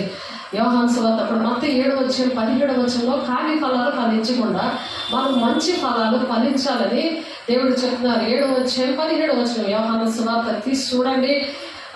ఎవడైనను ఆయన చిత్తము చొప్పున చేయ నిశ్చయించుకొని ఎడలా, ఆయన చిత్తము చెప్పిన దేవా నీ చిత్తం చొప్పున నేను చేస్తాను అని దేవుని దగ్గర మనం అడగాలి. ఆయన తండ్రి చిత్తం నెరవేరుస్తే దేవుని రాజ్యం కదా. అందుకని ఆయన చిత్త ప్రకారం, నీ చిత్త ప్రకారం నా పట్ల నీకున్న చిత్తము నేను చేస్తాను. ఆ బాధ దేవుని వల్ల కలిగిందా లేక నా ఎంతటి నేనే బోధిస్తున్నానా వాడు తెలుసుకుంటాడు వెంటనే. తెలుసు, లేకపోతే ఏదో తప్పుడు బోధ నువ్వు చెప్తావు. నీ ద్వారా తప్పుడు బోధ ద్వారా నీ ద్వారా అనేక మంది నశించిపోతారు. నువ్వు నడవాలి, మంచి బోధలో నడవాలి. తనంతటి తానే బోధించేవాడు స్వకీయ మహిమను వెతుక్కొని, కానీ నన్ను పంపిన వాడి మహిమను వెతుకువాడు సత్యవంతుడు. ఆయన ఏ దుర్నీతి లేదు. అందుకే ప్రార్థన, సావాసము, రొట్టెగిచ్చడం మనం ఎడతెక్కున్నప్పుడు మనలో నీతి అనేది ఉంటుంది, పవిత్రత అనేది ఉంటుంది. అభిషేకం పొందుతున్నప్పుడు పరిశుద్ధాత్మ దేవుడే నువ్వు ఏది చెప్పాలో ఇర్మియా 17:16 ప్రకారం ఆయనే చెప్తాడు. ఆయనే చెప్తాడు దేవుని బిడ్డ.